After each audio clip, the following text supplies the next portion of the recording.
नमस्कार दोस्तों। आप देख रहे हैं नवादा लाइव। मैं हूं परमानंद।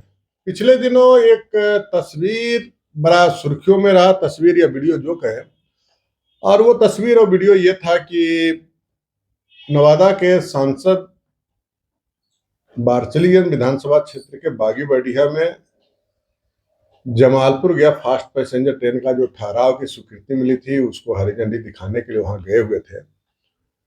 और वो जो मंच पर बैठे हुए थे, या कहिए जो आयोजक के द्वारा, रेलवे के द्वारा जो मंच बनाया गया था, उस मंच के प्रथम कतार में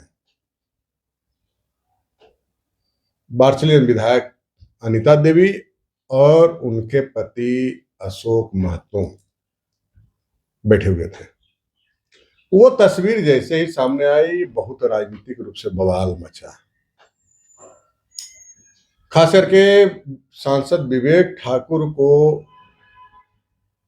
पसंद करने वाले और नापसंद करने वाले के बीच में बड़ा द्वंद्व हुआ, और कई प्रकार की खबरें या कहिए कि कमेंट वगैरह सोशल मीडिया पे आए।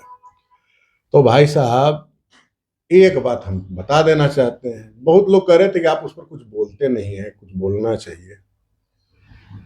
तो एक खबरी होने के नाते हम इसका थोड़ा सा विश्लेषण कर देते हैं। खास करके उन लोगों को थोड़ा तकलीफ होगा जो लोग कतई ये नहीं चाहते हैं कि अनीता देवी और विवेक ठाकुर एक मंच पर या एक प्लेटफॉर्म पर या आसपास दिखे। तो लोकतांत्रिक व्यवस्था में ऐसा संभव है क्या? मानिए न मानिए, अनीता देवी बार्चलियन की विधायक हैं, और कोई बहुत अप्रत्याशित घटनाक्रम नहीं हुआ तो अगले 5 साल के लिए, मतलब 6 महीना करीब बीता है, अगले 4.5 साल के लिए तो बार्चलियन क्या प्रतिनिधित्व तो वही करेंगे ना। नेतृत्व कहिए, प्रतिनिधित्व कहिए, जो कहिए वही करेंगे। और विवेक ठाकुर सांसद हैं, इनका भी कार्यकाल का अभी 2 साल हुआ है, अभी 2.5 साल, 3 साल तो अभी बाकी ही है। तो एक सांसद और एक विधायक एक ही कंस्टिट्यूएंसी के दोनों हैं। नवादा लोकसभा का हिस्सा बार्चलियन विधानसभा है। तो ये ऐसे सरकारी कार्यक्रम आयोजित होते रहेंगे, और ऐसे कार्यक्रमों में अनीता देवी दिखती रहेंगी। ऐसे आने वाले दिनों में भविष्य में कई और तस्वीरें दिख सकती है, जिसमें अलग बात है कि दोनों अलग अलग दल के हैं, अलग अलग गठबंधन के हैं। आरजेडी से अनीता देवी हैं, भारतीय जनता पार्टी एनडीए से विवेक ठाकुर हैं। लेकिन सरकारी कार्यक्रमों का जो प्रोटोकॉल होता है, उसमें गाहे बेगाहे एक मंच पर या एक समारोह में ये दोनों दिखते रहेंगे। सत्य तो यही है, इसे स्वीकार करना पड़ेगा। बात रही जहां तक अशोक महतो की, तो हम कोई वकालत नहीं कर रहे हैं, लेकिन जब उनकी धर्मपत्नी सार्वजनिक जीवन में है, जनप्रतिनिधि हैं, तो गाहे बगाहे वो भी दिखते ही रहेंगे कहीं न कहीं कार्यक्रम में। उनका पूर्व का इतिहास क्या है उससे मतलब नहीं है। जनता के बीच अपील करने के लिए वो भी पहुंचे थे, और उनके भी अपील पर ही अनीता देवी अगर विधानसभा के दहलीज को लांगी है, तो इसमें बहुत बड़ा फैक्टर अशोक महतो का है।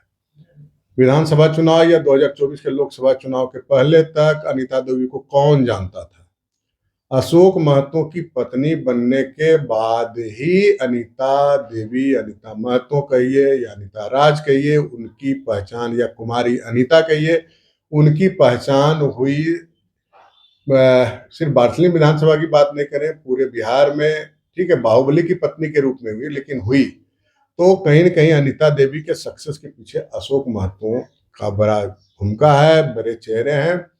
और अशोक महतो के का मतलब राजनीति में इंटरफेरेंस कोई नया चीज थोड़ा है। 10 साल, 2005 का नवंबर का चुनाव और 2010 के विधानसभा चुनाव में 10 साल अगर प्रतिनिधित्व बार्चलिन विधानसभा का प्रदीप महतो किए थे निर्दलीय और जदयू विधायक के रूप में, तो कहीं न कहीं वो अशोक महतो की छाया में ही थे। अशोक महतो के भतीजे के रूप में ही प्रदीप महतो की पहचान थी, और वो एमएलए बने थे।